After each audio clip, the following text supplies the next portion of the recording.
በውጭ ሀገራት የስራ ዕድሎች ላይ ሰራተኞችን ለማሰማራት በተቀባይ ሀገራትና በኢትዮጵያ መንግስት መካከል የሁለትዮሽ ስምምነቶች ቢፈረሙም ወደ ስራ ለመግባቱን በሕዝብ እንደራሴዎች ምክር ቤት የመንግስት ወጪ አስተዳደርና ቁጥጥር ጉዳዮች ቋሚ ኮሚቴ የገለጸው ባሳለፍነው ሳምንት ነበር።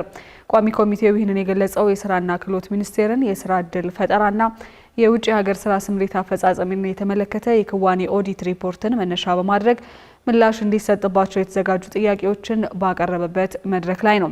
ይህ እንዳለ ሆኖ በሕዝብ እንደራሴዎች ምክር ቤት ሌላኛው የሰው ሀብት ልማት ስራ ስምሪትና ቴክኖሎጂ ጉዳዮች ቋሚ ኮሚቴ ደግሞ በውጭ ሀገር ስራ ስምሪት ላይ በተሰማሩ ኤጀንሲዎች ላይ ባደረገው የመስክ ምልከታ በህጋዊ የስራ ስምሪት ሽፋን ህገወጥ የሰዎች ዝውውር ላይ የሚሳተፉ አካላት ከድርጊታቸው እንዲቆጠቡ በዚሁ ባሳለፍነው ሳምንት ማሳሰቢያ ሰጥቷል።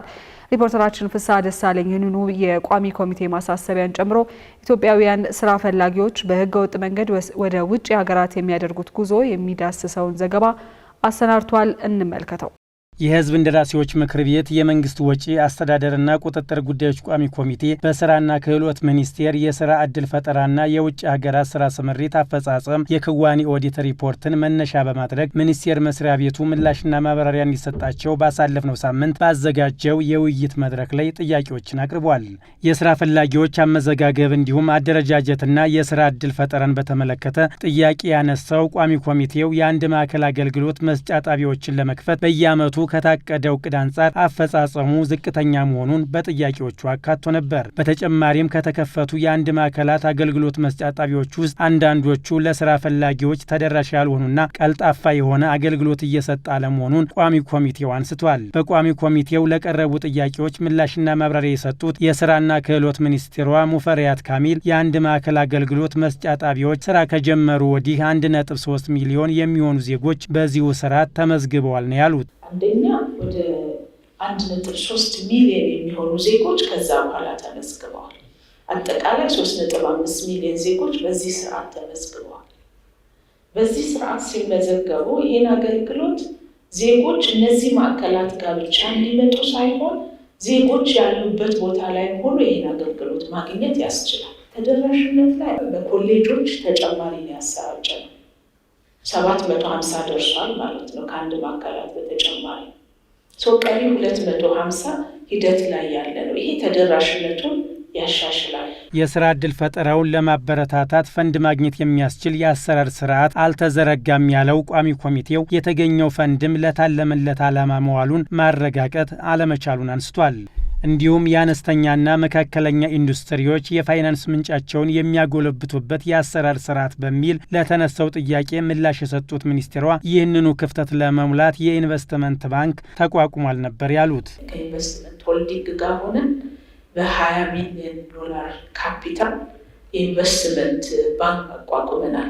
6 የሚሆኑ ባንኮች ጋር በቅርቡም ፋይናላይዝ እናደርገዋለን። እኛ የምንቆጣጠረው ከቤቱ ለተነሳው ጥያቄ ተደራሽነትም ከመጠንም እና ከኮላተራል ጥያቄ ጋር የተያዘውንም ጭምር የሚፈታ በደንብ የተቆጠረ አጠቃላይ ኮሚትመንት ሳይሆን በደንብ ኦቨርሳይት የምናደርገው ስርዓት ስታብሊሽ ለማድረግ ጫፍ ላይ ደርሰናል። ስምምነትም እንፈራረማለን ብለን እናስባለን። በአመት 30-40 ቢሊዮን ዴዲኬት የተደረገ ገንዘብ ለጥቃቅን አነስተኛና መካከለኛ ኢንዱስትሪዎች ይኖራል የሚል ነው።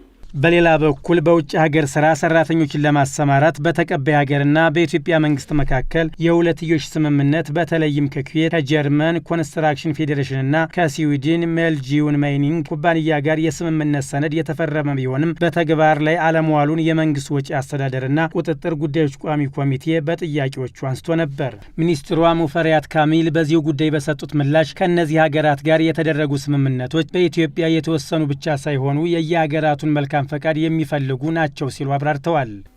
እዚህ ያልተጠቀሰ እዛም አንስተናል።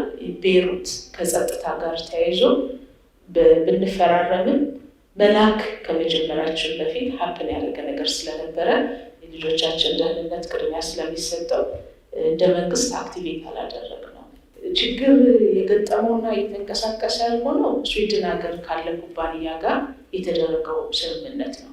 ምክንያቱ ደግሞ መጀመሪያ ከተስማማንበት ስምምነት ያፈነገጠ ፍላጎት ስላሳየ አዲስ ያመጣው ፍላጎት ላይ መግባባት ስላልተቻለ እንዲሁም ሚኒስቴር መስሪያ ቤቱ የውጭ ሀገር ስራ ስምሪቶችን በማመቻቸት ለአስፈጻሚ ባለድርሻ አካላት የሚያሳውቅበት አሰራር ያለው ቢሆንም ካሳወቀ በኋላ ክትትል በማድረግ ተግባራዊ እንዲሆን ያላደረገ መሆኑን የኦዲት ግኝቱ እንደሚያሳይ ቋሚ ኮሚቴው ጠቅሶ ይህንኑ ጉዳይ ለማስተካከል የተወሰደ እርምጃ ካለ ቢብራራ ሲል ጠይቋል። ለዚሁ ጥያቄ ምላሽ የሰጡት ሚኒስትሯ ሙፈሪያት ካሚል ፌዴራል ፖሊስን ጨምሮ ከ7 ተቋማት ጋር በየወሩ በሚካሄድ የውይይት መድረክ ላይ የመረጃ ልውውጥ ይደረጋል ብለዋል። በየወሩ ከ7 በላይ ተቋማት ኢንክሉዲንግ የፌዴራል ፖሊስን ጨምሮ ሌሎች የመረጃ አካላት ያሉበት የውይይት የግምገማ መድረክ አለ። እነዚህ አካላት በቴክኖሎጂ የተሳሰሩ ናቸው። ከሪፖርት አንጻር ሪል ታይም ዳታ እያገኘን የምንሄድበት ስርዓት ትልቅ ስርዓት ነው። በውጤት ምን አስገኘ የተባለው ሚኒስቴር መስሪያ ቤቱ ሲቋቋም የመጀመሪያ ዓመታችን ላይ 2014 40,000 ሰው ነው የተላከው ወደ ውጭ። 2017 መጨረሻ 503,000 ነው የተላከው። አሁን ላይ 800,000 ሰው ለመላክ ኢንክሉዲንግ የስኪልድ እና ሰሚ ስኪልድ 50,000 ሰው እንልካለን ብለን አቀደናል። እየሰራን ያለ ነው።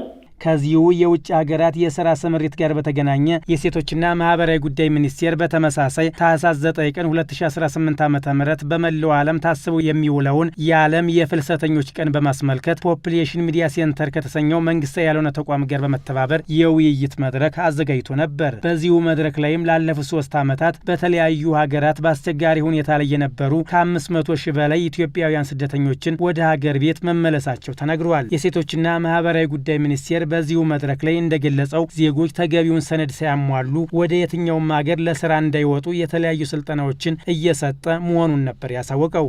እንዲሁም ተገቢውን ሰነድ ያሟሉ ዜጎች ደግሞ መብታቸው ተጠብቆ ለስራ ወደ ውጭ ሀገራት እንዲጓዙ እየሰራ መሆኑን ገልጿል። ይህ እንዳለ ሆኖ ታዲያ በተለያዩ ጊዜያት ከሀገር ወጥተው በተለያዩ እስር ቤቶችና በሌሎች አስቸጋሪ ሁኔታዎች ውስጥ የነበሩ ኢትዮጵያውያን ፍልሰተኞች ወደ ሀገራቸው እንዲመለሱም ማድረጉን ነበር ሚኒስቴር መስሪያ ቤቱ ያሳወቀው። ከተለያዩ አጋር አካላት ጋር በመተባበር ባለፉት 3 ዓመታት ከ500,000 በላይ ለችግር የተጋለጡ የሚገኙና በተለይ ደግሞ በዋናነት ከሳውዲ አረቢያ፣ ከየመን፣ ታንዛኒያ፣ ከሱዳን፣ ከሊባኖስ፣ ከማይናማርና ከኦማን ሲኖሩ የነበሩ ዜጎቻችን እንዲመለሱ በማድረግ ተገቢውን ማህበራዊና ስነልቦናዊ ኢኮኖሚያዊ ድጋፎች እንዲያገኙና ወደ ማህበረሰቡ እንዲቀላቀሉ በማድረግ ከፍተኛ የዜጋ ተኮር ስራዎች ሲሰሩ ቆይተዋል። ኃላፊው አክለውም በየወሩ ከ2,000 ያላነሱ ዜጎች ወደ ሀገር ቤት እየተመለሱ መሆኑን የጠቆሙ ሲሆን ለእነዚሁ ከስደት ተመላሾች ስልጠናን ጨምሮ የተለያዩ ድጋፎችን የሚያገኙበት አሰራር ስለመኖሩም አመልክቷል። ይህ እንዳለ ሆኖ ታዲያ አሁንም ድረስ ተገቢው ሰነድ የሌላቸው ነገር ግን የተለያዩ የሀገሪቱ መውጫ በሮችን በመጠቀም ህገወጥ ፍልሰትን እንደ አማራጭ የሚወስዱ ዜጎች መኖራቸውንም አንስቷል። ከፍተኛ ቁጥር ያላቸው ፍልሰተኞች ጅቡቲን፣ ሶማሊያንና የመንን በማቋረጥ መዳረሻቸውን ሳውዲ አረቢያና ደቡብ አፍሪካ በማድረግ በመቶ ሺዎች የሚቆጠሩ ወጣቶች ከሀገር እየወጡና ለስነ ልቦና፣ ለጤና፣ ለኢኮኖሚ፣ ለአካል ጉዳትና ብሎም ለሞት ለሚያደርሱ ጉዳቶች እየተዳረጉ ይገኛሉ። የውይይት መድረኩ አዘጋጅ ፖፑሌሽን ሚዲያ ሴንተር በበኩሉ ዜጎች ህገወጥ ፍልሰትን እንደ አማራጭ እንዳይወስዱ የሀገሪቱ የኢኮኖሚ እድገት መሻሻል ይኖርበታል ነበር ያለው። በተጨማሪም ዜጎች ከቦታ ቦታ ተንቀሳቅሰው እንዲሰሩ የሀገሪቱን ሰላም ማረጋገጥና በሀገራቸው መስራት የሚችሉባቸው የብድርና ሌሎች አማራጮች ቢቀርቡላቸው አስከፊውን ስደት ምርጫቸው እንደማያደርጉም ጠቅሷል። ስደትን ስንመለከት በአጠቃላይ እንደው በጣም ቀላል አድርገን አይደለም የምናየው።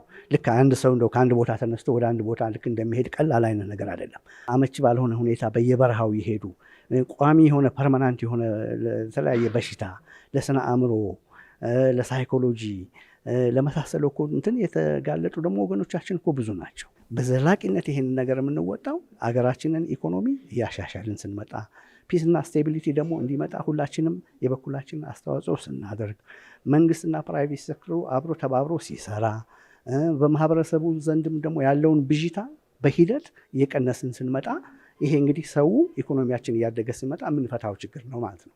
ሆኖም ለህገወጥ ስደት መበራከት እንደ ዋነኛ ስጋት የሚነሳው የህገወጥ ሰዎች አዘዋዋሪዎች ማታለል የተሞላበት እንቅስቃሴ ቢሆንም በህጋዊ የስራ ስምሪት ሽፋን ህገወጥ የሰዎች ዝውውር ላይ የሚሳተፉ አካላት መኖራቸውም ይነሳል። ይህንኑ በተመለከተም በህዝብ እንደራሴዎች ምክር ቤት የሰው ሀብት ልማት ስራ ስምሪትና ቴክኖሎጂ ጉዳዮች ቋሚ ኮሚቴ በዚሁ ሳምንት በህጋዊ የስራ ስምሪት ሽፋን ህገወጥ የሰዎች ዝውውር ላይ የሚሳተፉ አካላት ከድርጊታቸው እንዲቆጠቡ አስጠንቅቋል። ቋሚ ኮሚቴው ይህንን ማሳሰቢያ የሰጠው በውጭ ሀገር ስራ ስምሪት በተሰማሩ ኤጀንሲዎችና አደረጃጀታቸው ላይ የመስክ ምልከታ ባደረገበት ወቅት ሲሆን በህጋዊ የስራ ስምሪት ሽፋን ህገወጥ የሰዎች ዝውውር እየተስተዋለ መሆኑን መረጃዎቹ እንደሚያመላክቱ ጠቅሶ ሐሰተኛ የስልጠናና ምዘና ሰነድን የሚያቀርቡትን ጨምሮ በዚሁ ተግባር ላይ የሚሳተፉ አካላት ከድርጊታቸው እንዲቆጠቡ አስጠንቅቋል።